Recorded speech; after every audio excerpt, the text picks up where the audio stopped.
Hello friends, જય હિન્દ જય ભારત સાથે સ્ટડી એજ્યુકેશન વિથ જીકે ચેનલમાં આપનું સ્વાગત છે. આજનો વિડીયો આવનારી તમામ પરીક્ષામાં ઉપયોગી થાય તેવા ગુજરાતી વ્યાકરણના ટોપિક પર બનાવવામાં આવ્યો છે, જેમાં સમાસ, અલંકાર, વિરુદ્ધાર્થી શબ્દો, સમાનાર્થી શબ્દો, રૂઢિપ્રયોગ, કહેવતો વગેરે જેવા ટોપિકને આવરી લેવામાં આવ્યા છે. તો વધારે ટાઈમ વેસ્ટ ન કરતા આ વિડીયો જોઈએ. પહેલો પ્રશ્ન, સંધિ જોડો. ઉદ વત્તા વેગ. તો મિત્રો જવાબ શું આવશે? યસ, ઓપ્શન સી, ઉદ્વેગ. ત્યાર પછી, નીચેનામાંથી કયો શબ્દ પ્રબંધનો સમાનાર્થી નથી? એ વ્યવસ્થા, બી બંદોબસ્ત, સી સંપાદન કે ડી ગોઠવણ. તો આપણે જોઈએ કે પ્રબંધના સમાનાર્થી શબ્દો કયા કયા છે, તો કે વ્યવસ્થા છે, બંદોબસ્ત છે અને ગોઠવણ. આ ત્રણે ત્રણ કેવા છે, તો કે તેના સમાનાર્થી શબ્દો છે. તો અહીંયા આપને શું પૂછ્યું છે? સમાનાર્થી શબ્દ નથી. તો કયો નથી? તો કે સંપાદન શબ્દ છે તે સમાનાર્થી શબ્દ નથી. તો આપણો જવાબ શું આવશે મિત્રો? યસ, ઓપ્શન સી, સંપાદન. ત્યારબાદ શબ્દ સમૂહ માટે એક શબ્દ લખો.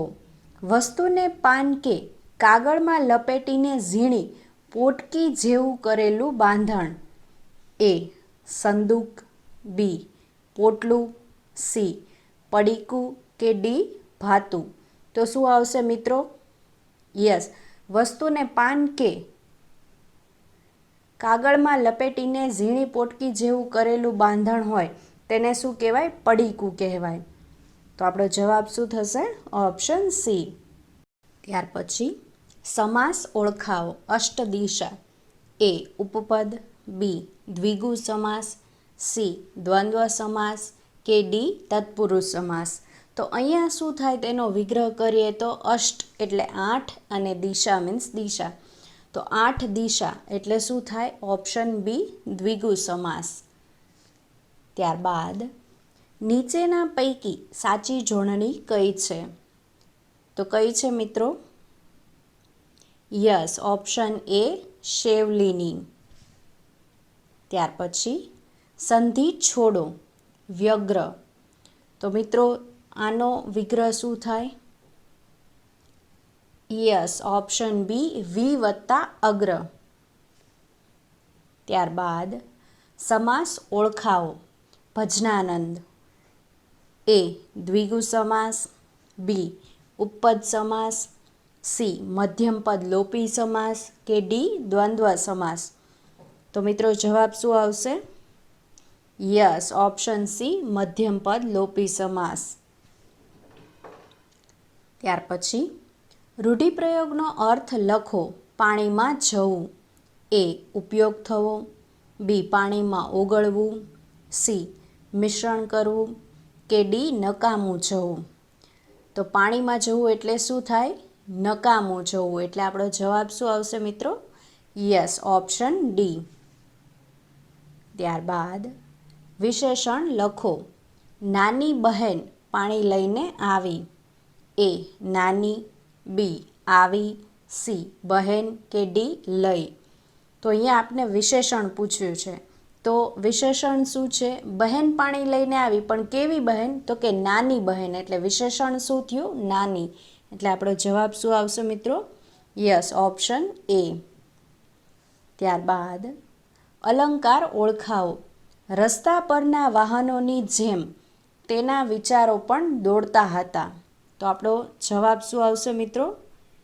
એ ઉપમા અલંકાર, બી વ્યતિરેક અલંકાર, સી રૂપક અલંકાર કે ડી ઉત્પ્રેક્ષા અલંકાર. તો અહીંયા આપને જવાબ શું આવશે? યસ, ઓપ્શન એ ઉપમા અલંકાર. નેક્સ્ટ, વિરુદ્ધાર્થી શબ્દ લખો. સક્રિય. એ નિષ્ક્રિય, બી ક્રીડન, સી અકુલ, ડી ક્રિય. તો સક્રિય એટલે શું થાય? તેનું વિરુદ્ધાર્થી શબ્દ નિષ્ક્રિય. એટલે આપણો જવાબ શું આવશે? Option A. ત્યાર પછી નીચેના વાક્યમાંથી લીટી દોરેલ શબ્દનો સમાસ ઓળખાવો. નરસિંહ મહેતાએ શ્રી કૃષ્ણની ભક્તિ મન વચન કર્મથી કરી? એ. દ્વંદ્વ સમાસ, બી. તત્પુરુષ સમાસ, સી. બહુવ્રીહી સમાસ અને ડી. કર્મધારય સમાસ. તો અહીંયા આપણે વિગ્રહ કરીએ મન, વચન અને કર્મ. તો વચ્ચે શું આવ્યું? અને. તો આપણો સાચો જવાબ શું થશે? યસ મિત્રો, ઓપ્શન એ દ્વંદ્વ સમાસ. ત્યારબાદ નીચે આપેલ વાક્યનો કર્તરી પ્રયોગનો સાચો વિકલ્પ શોધો. મોરના ઈંડા કોનાથી ચિતરાય છે? એ. મોરના ઈંડા કોણ ચિતરે છે? બી. મોરના ઈંડા કોણ ચિતરે? સી. મોરના ઈંડા કોઈ ચિતરે નહીં. ડી. મોરના ઈંડા ચિતરે છે. તો મિત્રો સાચો જવાબ શું આવશે? યસ, ઓપ્શન એ મોરના ઈંડા કોણ ચિતરે છે. ત્યાર પછી સમાસ ઓળખાવો. મૃગનયની. એ. કર્મધારય, બી. ઉપપદ સમાસ, સી. તત્પુરુષ સમાસ, ડી. બહુવ્રીહી સમાસ.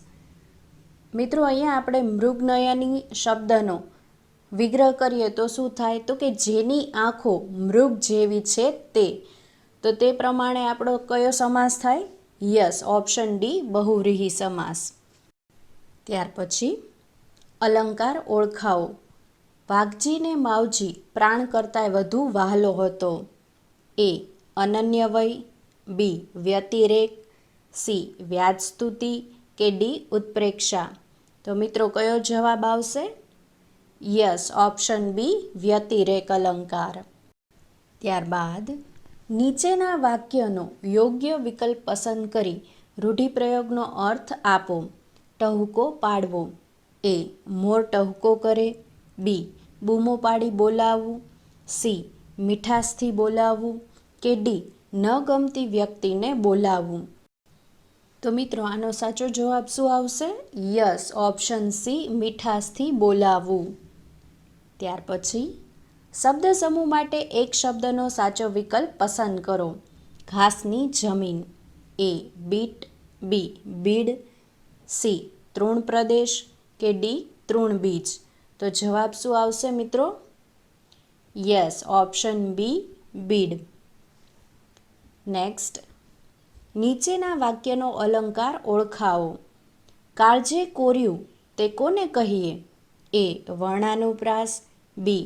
રૂપક, સી. ઉત્પ્રેક્ષા કે ડી. વ્યતિરેક. તો અહીંયા આપણે વાક્યમાં ક છે તો આપણો જવાબ શું થશે? વર્ણાનુપ્રાસ. એટલે આપણો સાચો જવાબ આવશે ઓપ્શન એ.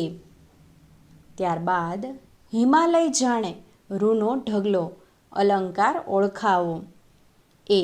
રૂપક અલંકાર, બી. ઉત્પ્રેક્ષા અલંકાર, સી. અનન્યવય અલંકાર કે ડી. વ્યાજસ્તુતિ અલંકાર. તો અહીંયા આપને જાણે આપ્યું છે તો તેના ઉપરથી આપણે કહી શકીએ કે આ કયો અલંકાર છે? ઉત્પ્રેક્ષા અલંકાર. એટલે આપણો જવાબ થશે ઓપ્શન બી. ત્યારબાદ નીચે આપેલ શબ્દનો સાચો સમાનાર્થી શબ્દ જણાવો. દ્રવ્ય. એ. પાણી, બી. પશુ, સી. વસુ કે ડી. તસુ. તો અહીંયા આપને સાવ સામાન્ય અને સાવ ઇઝી સમાનાર્થી શબ્દ પૂછ્યો છે તો આપણો જવાબ શું આવશે? યસ, ઓપ્શન એ પાણી. ત્યાર પછી નીચે આપેલ કહેવતનો સાચો અર્થવાળો વિકલ્પ શોધો. 8 વારને 9 તહેવાર. એ. ખૂબ જ દુઃખ હોવું, બી. વાર તહેવારે ભીડ પડવી, સી. હંમેશા આનંદ મંગલમાં રહેવું અને ડી. ભવિષ્યની ચિંતા અગાઉથી ન કરવી. તો જવાબ શું આવશે મિત્રો? યસ, ઓપ્શન સી હંમેશા આનંદ મંગલમાં રહેવું. ત્યાર પછી નીચે આપેલ વાક્યનો કર્મણી પ્રયોગનો સાચો વિકલ્પ શોધો. પ્રમોદરાય ભીત સામું જોઈ રહ્યા. એ. પ્રમોદરાય ભીત સામું જોઈ રહે છે, બી. પ્રમોદરાયથી ભીત સામું જોઈ રહેવાય છે, સી. પ્રમોદરાયથી ભીત સામું જોઈ રહેવાયું અને ડી. પ્રમોદરાયથી ભીત સામું જોઈ રહેવાશે. તો આપણો સાચો જવાબ શું આવશે મિત્રો? યસ, ઓપ્શન સી પ્રમોદરાયથી ભીત સામું જોઈ રહેવાયું. ત્યારબાદ નીચેનામાંથી ઉપપદ સમાસ કયો? એ સર્વજ્ઞ, બી જ્ઞાનબળ, સી ચંદનડાળ અને ડી સર્વગ્રાહી. તો આપણે અહીંયા ઉપપદ સમાસ પૂછ્યો છે. તો ઉપપદ સમાસમાં શું હોય તો કે જે શબ્દનો વિગ્રહ કરી અને પાછળ નાર આવતો હોય તો તે સમાસને કેવો સમાસ કહેવાય? ઉપપદ સમાસ કહેવાય. તો આપણે અહીંયા સર્વજ્ઞનું કરીએ તો કે સર્વ જાણનાર એટલે પાછળ નાર આવ્યો. તો આપણો જવાબ શું આવશે તેના પરથી? તો કે ઓપ્શન એ. ત્યાર પછી નીચે આપેલા વિકલ્પમાંથી સાચી જોડણી કઈ? તો કઈ છે મિત્રો? યસ, ઓપ્શન સી ખાતમુહૂર્ત. ત્યારબાદ અલંકાર ઓળખાવો. શાળા એટલે શાળા. એ વ્યતિરેક અલંકાર, બી સજીવારોપણ અલંકાર, સી અનન્યવય અલંકાર કે ડી ઉત્પ્રેક્ષા અલંકાર. તો મિત્રો કયો જવાબ આવશે? શાળા એટલે કયો અલંકાર થાય? તો કે અનન્યવય અલંકાર થાય. હેલો ફ્રેન્ડ્સ, જો તમને આ વિડીયો ગમ્યો હોય તો લાઈક, શેર અને કમેન્ટ જરૂરથી કરજો. અને હા ફ્રેન્ડ્સ, સબસ્ક્રાઈબ કરવાનું ભૂલતા નહીં. સાથે સાથે બાજુમાં આવેલા બેલ આઇકનને જરૂરથી પ્રેસ કરજો, જેથી કરીને નવા આવનારા વિડીયોની નોટિફિકેશન મળતી રહે. Thank you.